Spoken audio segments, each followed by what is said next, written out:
काठमांडू की हलचल भरी गलियों में, जहां मंदिरों की घंटियां सुबह की पहली किरण के साथ बज उठती थीं और पशुपतिनाथ के दर्शन को उमड़ने वाली भीड़ सड़कों को रंगीन बना देती थी, वहां एक छोटा सा घर था जो बाहर से साधारण दिखता था, लेकिन उसके भीतर एक ऐसी कहानी बसती थी जो हर किसी के दिल को छू लेती थी। ये घर था माया देवी का, एक ऐसी विधवा माँ का जिसने अपने 4 बच्चों कमल, राधिका, विवेक और अनन्या को अपने प्यार और अनुशासन की डोर से बांध रखा था। माया का घर कोई महल नहीं था, पर उसकी दीवारों में प्यार की गर्माहट और संस्कारों की नींव थी जो हर तूफान को झेलने की ताकत रखती थी। लेकिन क्या यह नींव तब भी अटल रह पाएगी जब महत्वाकांक्षा, विवाह और गलतफहमियां इस परिवार को बिखेरने की साजिश रचेंगी? आइए सुनते हैं इस परिवार की कहानी, जो न सिर्फ प्यार और बलिदान की गाथा है, बल्कि उन सच्चाइयों की भी जो सालों तक दिलों में दबी रही थीं। माया देवी 50 की उम्र पार कर चुकी थीं, लेकिन उनकी आंखों में अभी भी वही चमक थी जो तब थी जब वह अपने पति श्याम के साथ इस घर में आई थीं। श्याम एक साधारण स्कूल शिक्षक थे, जिनका सपना था कि उनके बच्चे पढ़ लिख कर दुनिया में नाम कमाएं। लेकिन नियति को कुछ और ही मंजूर था। 10 साल पहले एक सड़क हादसे में श्याम की मृत्यु ने माया को अकेला छोड़ दिया।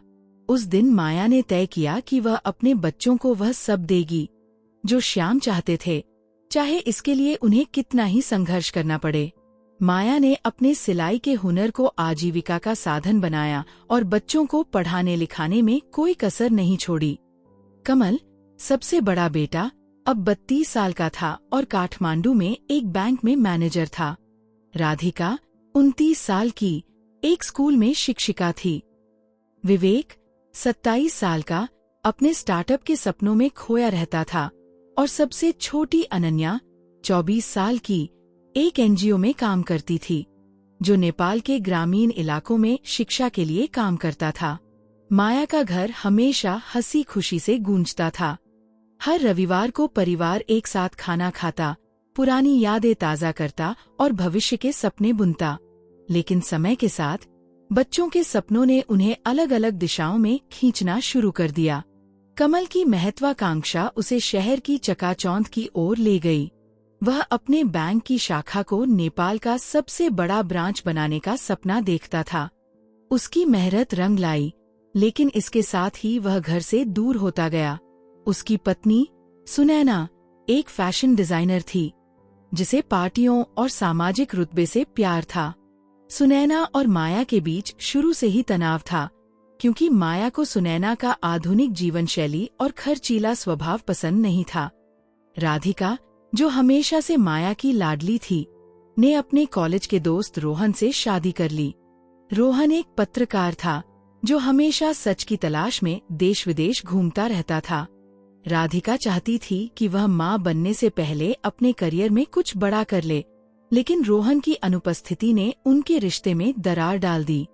राधिका अक्सर माया से अपनी परेशानियां साझा करती, लेकिन माया की सलाह, सब्र रखो, समय सब ठीक कर देगा, उसे खोखली लगने लगी। विवेक, परिवार का सबसे बेकरार और बेकाबू बच्चा, अपने स्टार्टअप के लिए दिन रात मेहनत करता था। उसका सपना था एक ऐसी टेक्नोलॉजी कंपनी बनाना जो नेपाल को डिजिटल दुनिया में आगे ले जाए।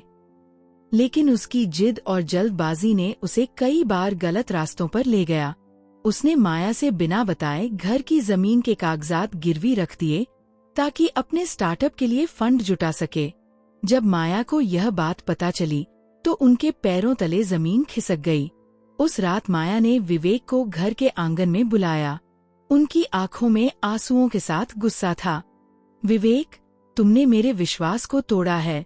यह घर सिर्फ ईंट पत्थर का ढांचा नहीं, हमारे सपनों की नींव है। तुमने इसे दाव पर क्यों लगाया?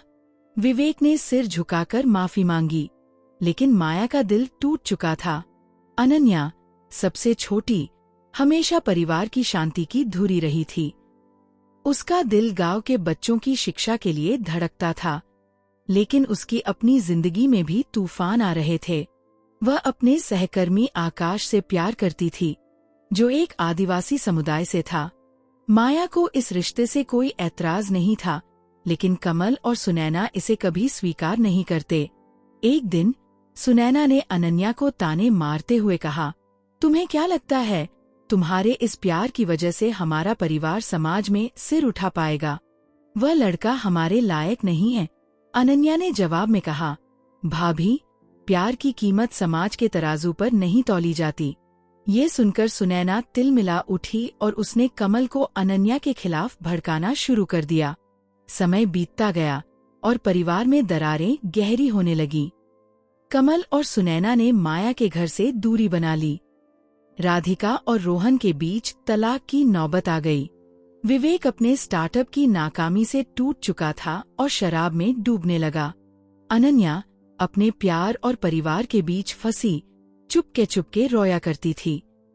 माया, जो हमेशा परिवार को जोड़े रखने की कोशिश करती थी, अब खुद को अकेला महसूस करने लगी थी।